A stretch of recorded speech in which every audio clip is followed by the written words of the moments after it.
thanks everyone for coming out to the D20 Babes show. Unfortunately, I am the only babe present tonight. You'll have to deal with this babe, this lovely babe, who right now is dealing with a grievous eye injury.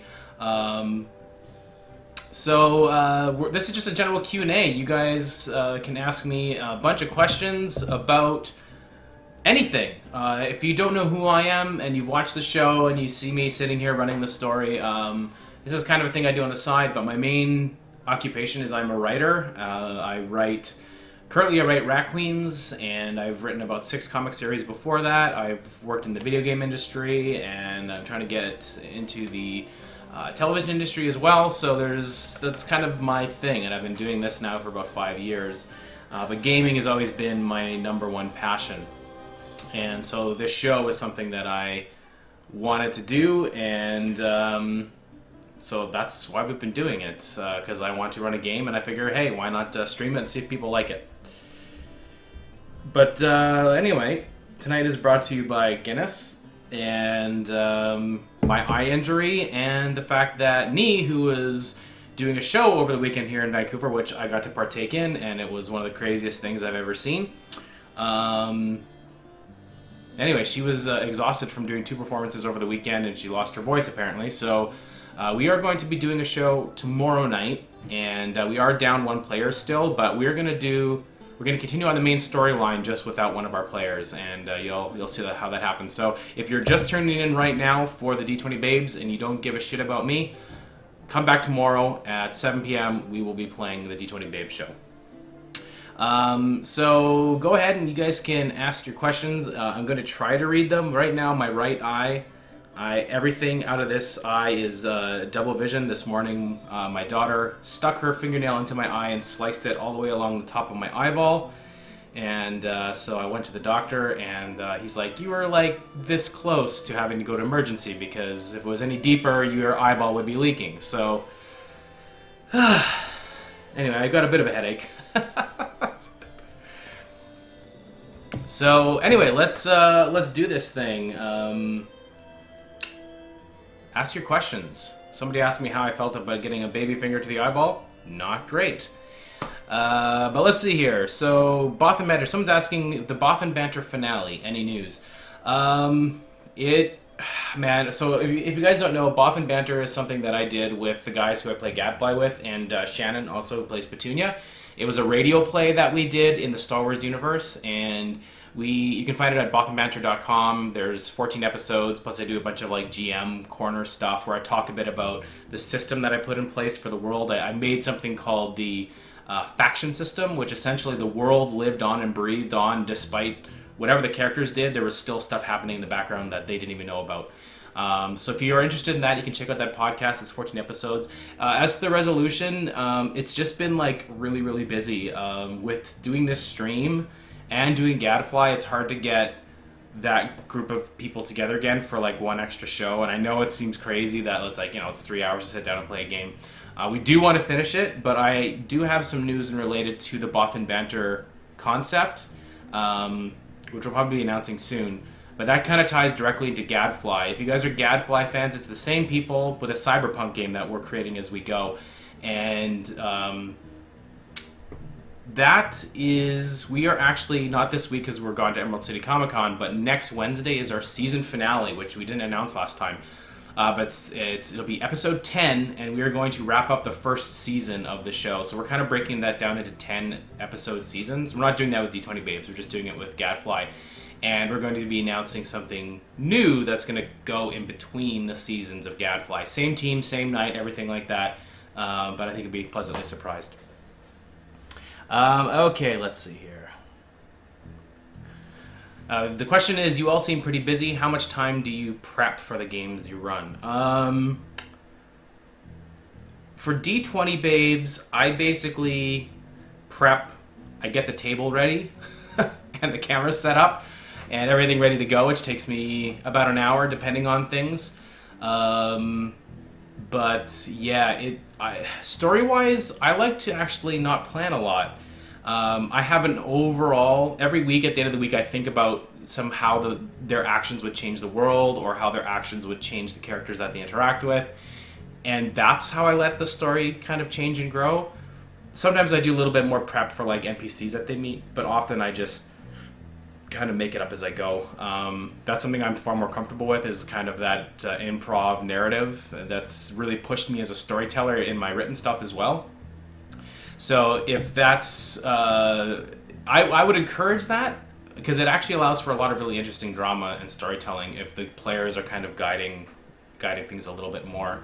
And D20 Babes, it was a little bit more focused at the beginning because we had 2 new players who'd never played D&D before, and so I wanted to give them a bit more structure. But you'll notice that was kind of the Kindred Spirits arc for the first couple episodes, and then I just kind of opened it up and said, you do what you got to do, and let them kind of make the choices they wanted for the story, and I filled in the spaces in between.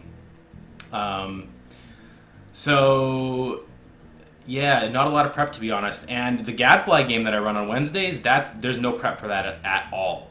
There was only one time we did prep, and that was for a pre-recording that we played during the stream, where we played a video for everyone to watch, and that was it. That was the only time we did that. And the rest of it, we are building the world as a group. All 5 of us are telling and creating this universe together. So we went in not knowing a lot about the Gadfly universe, and we are literally piecing it together as we move locations and introduce new NPCs and stuff like that. Next question is, did you talk with the D20 Babes with the general themes of the quest before the first episode, or was the quest a complete surprise for them? No, we actually, I'm thinking I might release it. I'm trying to find the video for it. I'm not sure exactly where it is.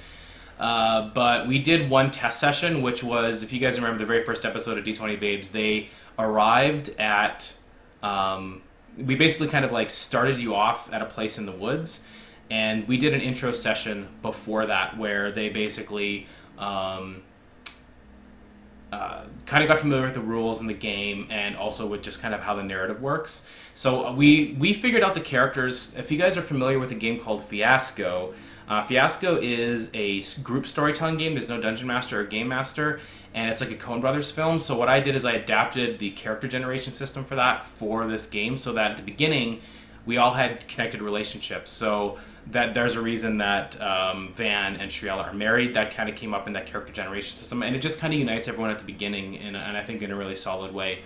And some of those other story points came out as well, like the fact that Van and Leah were doing kind of like crimes together, which caught up to them in the story. Stuff like that also gives me backstory that I can work with and throw in at any point throughout the campaign.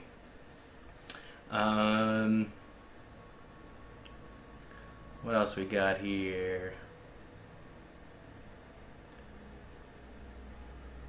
Someone's... how much of the backstory did the Babes do themselves versus how much of the world did you dictate? Versus how much backstory did develop during play? I would say it's an equal mix. They all had come up with their backgrounds. Like I said, we used that Fiasco system to unite kind of the group together so that they had a reason to be traveling together, which I find is one of the tropes that is like you meet in a tavern, which is like, it doesn't give you a lot of foundation for your friendships and the relationships that you formed. You know, you're traveling and adventuring together. It'd be nice if you had some kind of connective tissue between all of you. But they did all of the rest of the filling in. They basically told me like where their character comes from, and for people that weren't familiar with Forgotten Realms, I tried to give them like, you know, this is where your character might be from. This might be the region that a tiefling might come from for Van. Like Mulholland is a place that they might naturally come from. So just stuff like that to give them an idea, and the rest was all up to them. They chose their own backgrounds from the player's handbook, and then we kind of worked together. But mostly they did it themselves, and I just fine-tuned it if they had any holes that they wanted to kind of fill in. But it really is the girls. And there's been a few revelations that I dropped on players. The main one would have been Van's previous wife.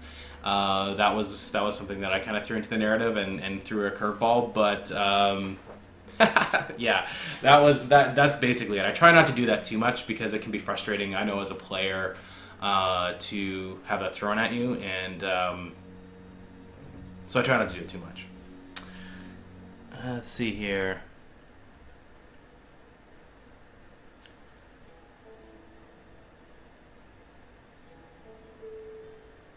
So the Altered Fiasco character creator, I actually, I can't remember what it's called, but I used one, like, There was one that was online for a fantasy-based game. I used that and just made some modifications so that it would fit a little bit more with the themes we were working with. I can't remember what it is, but if you go to the Fiasco website, Bully Pulpit Games, they have a whole bunch of like user-submitted scenarios, and you can it's in there somewhere. Just search for fantasy, and I think it's one of those in there. How do I feel about eye patches? The doctor had an eye patch on his table, and I was like, I hope I get an eye patch, but I guess I didn't need one. He just poured some freezing stuff in my eye and some weird like stuff to like check the if there was any leaking in my eyeball, which there wasn't, thank goodness.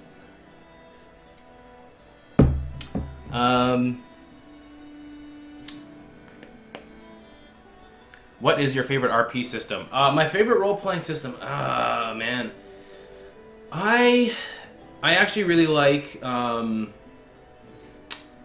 like D&D 5th a lot, but I actually really enjoy the one that we use for our Gadfly game, which is the James Bond role-playing game system. It's one of my favorite. If you haven't checked it out, it's a really slick, it's a lethal system, but it's a really slick kind of, it's good for modern stuff. You know, you can modify it to be like a futuristic a little bit. It's good for kind of now and a little bit in the future. It easily adapts to Cyberpunk, I find, if you're willing to just kind of improv a lot of the technology and stuff like that. But that is probably my favorite. I'm trying to think of what else. I actually would really, really love to run an original Mage game, like the old Mage. I really, really like that a lot. I love the idea of magic being reality and reality bending. That's really interesting to me.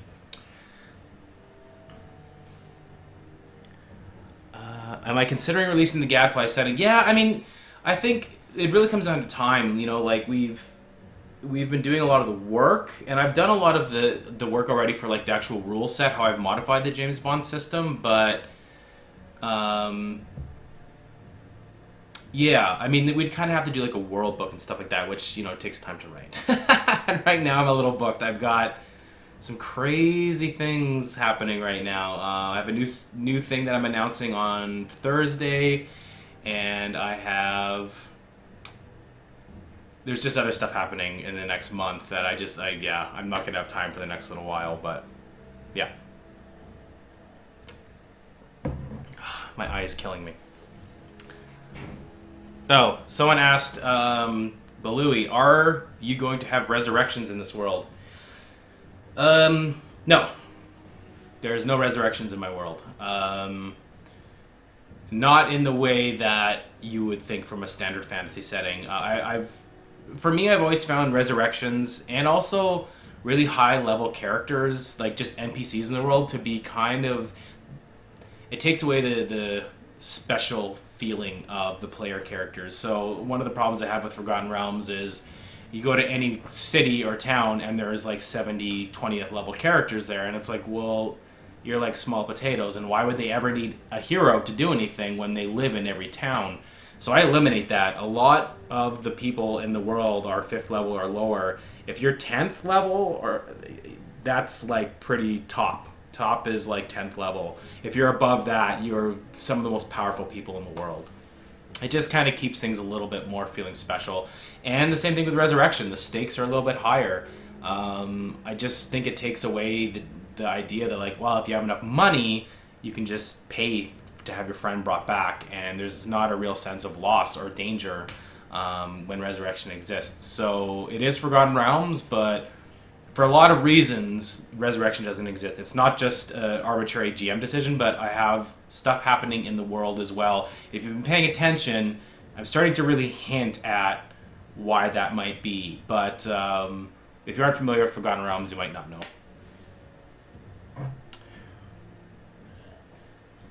I'm just going to cover this eye because I can't actually read this without it hurting.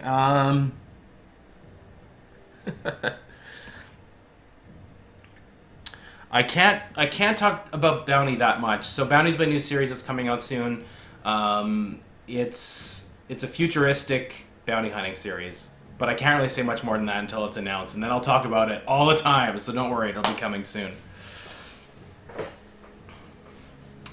ECC. So yeah, if you guys are at Emerald City Comicon this weekend, I will be at table. Where am I going to be at? I can't remember. I'm in the artist alley somewhere. I think in the U section, somewhere around there. I'll be there all weekend. I'll be doing a Rat Queens panel on Friday, I think.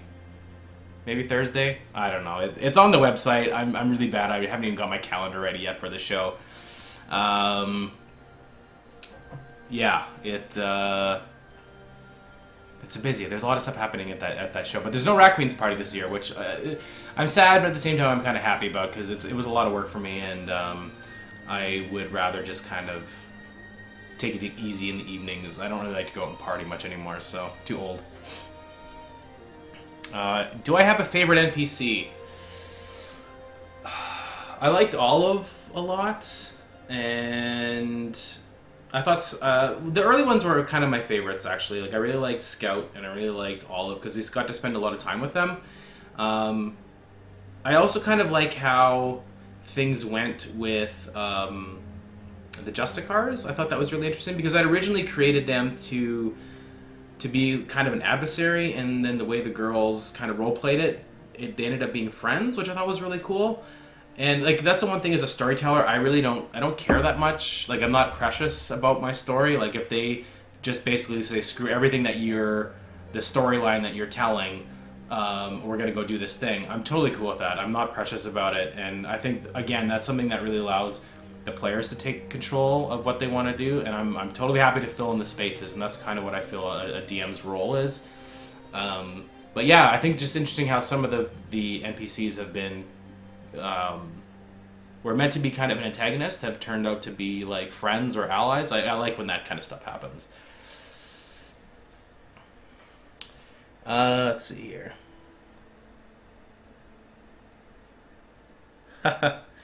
Writers often have strange Google searches for research in their series. Some good ones from Rat Queens. Rat Queens I actually don't do a lot of research for. That's just kind of just whatever crazy shit I can think of. And there's a lot of influence from gaming, obviously, in there as well. I've been writing scripts now for the new arc, which we're kind of returning back to the crazy zany antics, and it's just really bizarre. It's really weird. It's definitely the weirdest stuff that I've written for Rat Queens, so hopefully people don't hate me too much. There we go. Thank you. Artist Alley U11 at Emerald City Comicon. Oh, it's freaking hot in here. I'm gonna open a window. I'm dying. Just give me a second.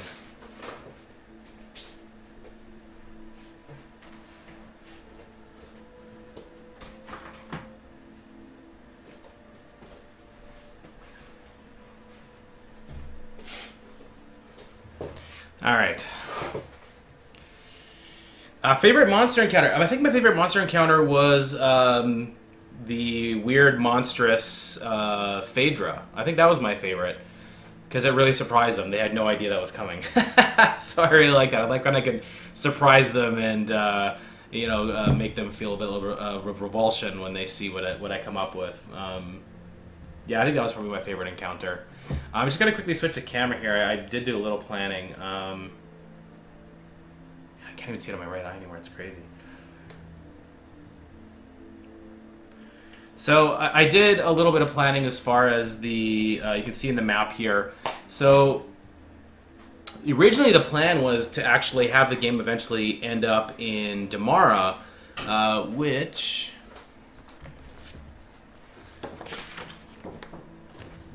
So this was originally where we were going to have the campaign, and the lead-up story was actually... I was trying to... like, that's where I wanted the campaign to go. So this is an example of where whatever plans I have, it doesn't actually go that way generally. So this is where we were going to be setting the story, which is kind of in the northern reaches of the Forgotten Realms. But anyway, so that's... we didn't go there. We ended up... we started off in Lyrabar, in the Sea of Fallen Stars, and so they were in the Grey Woods. That's the Grey Forest, actually, which is where the kindred spirits were hiding out, and they kind of figured things out there. And they were actually captured in Lyrabar by bounty hunters to take them over to, it's not quite on the map here, but they were going to go to Selgant, which is at the edge of the map, but then further along is High Moon, which is actually where they originally all met, the four of them. That's where their friendship started. and marriages and all that stuff. But then they barely escaped Lyra Bar, so they had to crash off in one of the pirate isles here. And then it was a total random fluke, like when they forgot that they were rare creatures and ended up having like a bloody massacre. I basically had them, they failed their checks to be able to find out where they were and how to like navigate the ship because none of them had the experience. I had said roll a d20 and I started at Larabar and I counted the towns along the way to see which one they ended up at, and then ended up being at Van's home city that she had left many years ago, which was kind of funny that the last like 3 or 4 episodes has been completely random, which is what I really enjoy about it. Just kind of the randomness of the story, how it can go sometimes.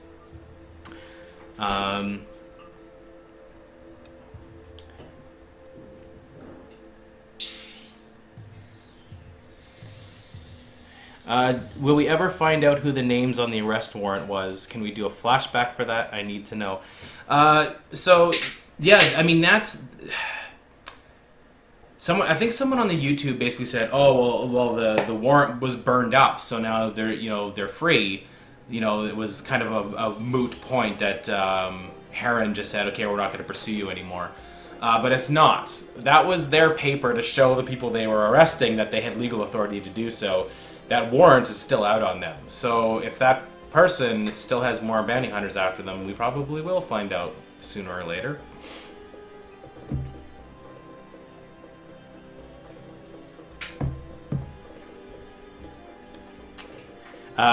Is it different writing for a comic versus writing an imageless book? Do you more storyboard everything out and then add dialogue or script it out? I've only written one novel. I'm not a fan of it. What I like about comic writing is that the collaborative aspect where, you are working together to tell a story. So I haven't written prose for a long time. Yeah, I couldn't really answer that because it's been so long.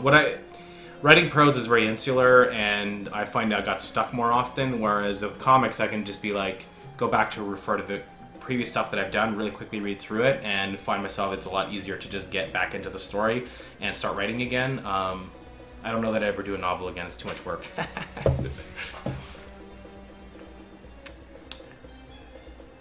Can Alex turn into a weird creature too? Yeah, sure, anyone can. I mean, she is traveling with them without her knowledge of it, so anything's possible. Was the lycanthropy thing a conscious choice where you're like, I'm going to infect them no matter how much I throw at them, or was it more of this is an opportunity? No, it was just random. It was just really a random thing that happened. If they made their saves all the way through, okay, they didn't get infected. I don't ever force story points. I don't force things that don't happen. I would feel cheated as a player, so I don't want to do that to the people who are playing my games. So if there's ever a point where you feel that happened in the story, it didn't.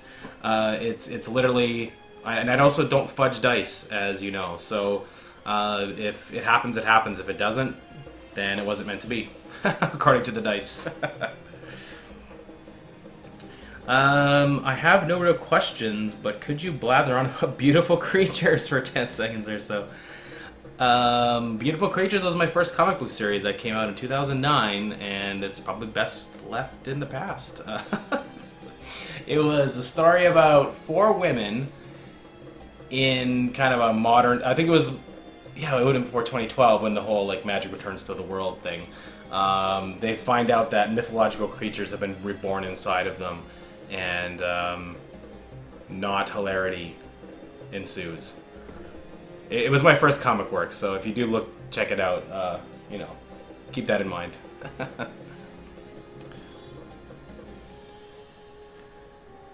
Okay.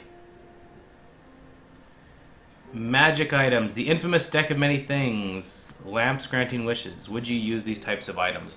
No, not maybe. Most of my magic items are homebrew. I don't like to use stuff out of the book, so I want it to feel more personal. I want it to feel like it exists in the world because it makes sense to do so. Like, I have problems with like magic swords for no reason. Like, it's weird that a wizard would spend so much of his life, his experience, and his money on a weapon he can hardly use.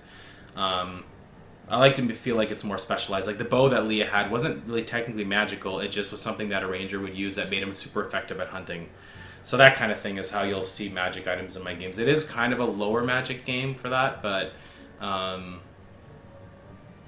yeah. I mean, once in a while I'll throw some powerful like artifacts in there, but that's usually story driven, and it's not out of the book. Let's see here. Oh, you look heaps healthy these days. Good job of keeping up the exercise regimen. Well, it's been a little while since I did some last week, and then today I got poked in the eye, and I didn't really feel like going out for a run. But I'm trying to. I try to do 3 days a week, sometimes 4. With convention season, it's a little harder, so we'll be back at it next week. This eye heals up. I'm sweating like a pig here. What is going on? Is it hot in here? Oh, man. It's the eye. It's the eye. It's cursed. Alright, what else you guys got for me? I'm trying to think what else. Yeah, it can be comic writing, anything like that. I think I'll probably do it for another like 5 minutes. My reading is actually giving me a headache, so I think I probably should stop soon. I don't know if this was answered, but is there any way to save Leah? No. She's gone. Death is permanent in my world, and I explained kind of earlier that it's to give the story immediacy and stakes, and I feel like resurrection is just something that takes away a lot of that. If you have enough money, anyone can come back. That's not to say that they can't come back, but it won't be in the way that you had hoped or expected. So, but it's also a story. It is a story thing. There's a story reason why that is. I'm not just doing that arbitrarily. There really is a story reason why resurrection doesn't exist in my version of Forgotten Realms. And that's the other thing, too, is that my version of Forgotten Realms is not the book, the one you read in the book. It's very, very different. So if you're confused as to why certain events are happening, basically take all of the things that you know about it, especially with the gods. I use a lot of the same domains and stuff like that, but all that history and everything I'm throwing out. It's my own. So just kind of be prepared for that it's going to be a very different version. It's going to be my spin on established stuff that's already there. How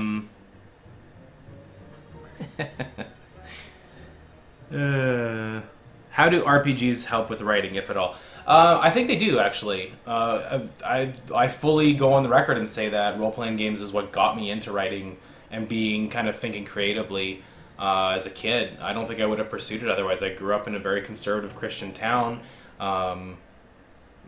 Up until that point, I wasn't really into storytelling, and then when I started playing role-playing games, it changed everything. So I think it helps with spontaneity. I think it helps with writer's block. If I'm having a tough time with the script, I actually like to play a role-playing game because that group storytelling really punches through a lot of the blocks that you might have, or just sparks new ideas from events that happen in the game. It's just a really great way to test your storytelling skills, because you have to think on your feet.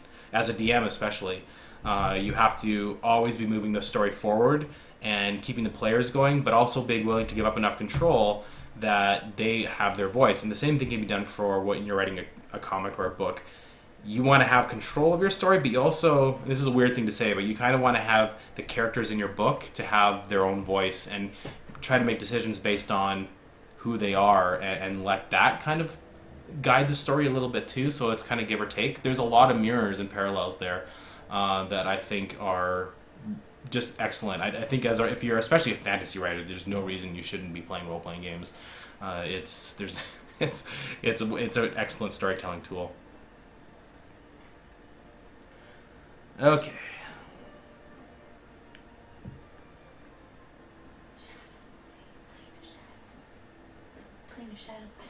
Where? I don't see it. It's the shadow walk Petunia did. Is the shadow walk Petunia did? Was she traveling to the plane of shadow? I don't want to say. I want to know. It's a good guess. Again, like I said, my take on it's going to be a bit different, but I will say that is a pretty good assumption. Yes.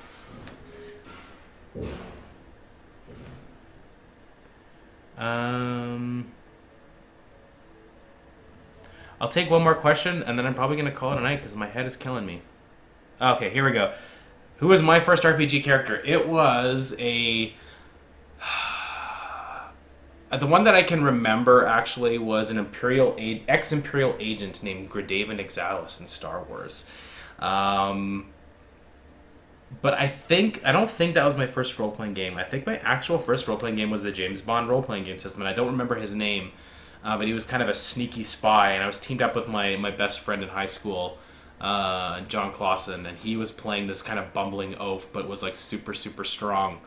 And didn't end well. He basically got us in a lot of trouble. I didn't play D&D until I was like 20, actually. I played a lot of other systems, but I didn't play D&D.